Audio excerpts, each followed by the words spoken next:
Article 13, Mitigating Circumstances.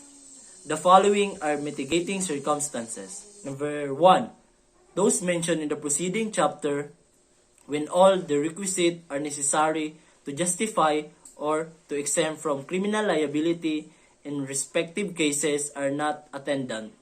Number 2, that the offender is under 18 years of age or over 70 years.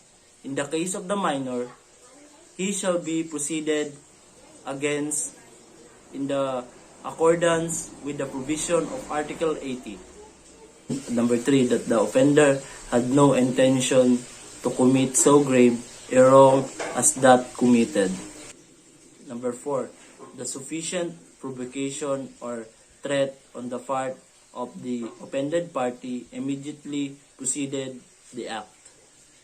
Number 5, that the act was committed in immediate vindication of a grave offense to the one who committing the felony or delitos, his spouse, ascendants, or relatives by affinity within the same degrees.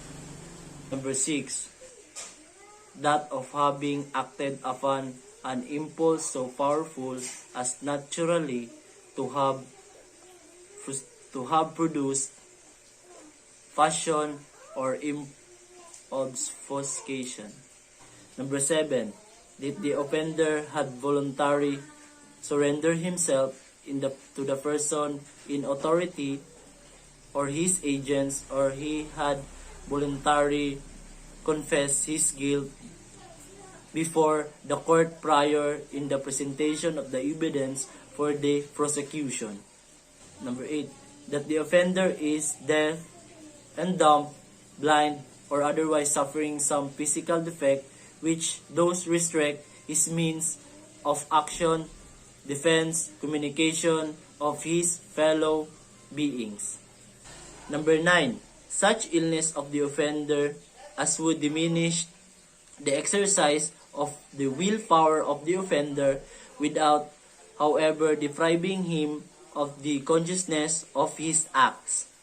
Number 10, and finally, any other circumstances of a similar nature and analogous to those above mentioned.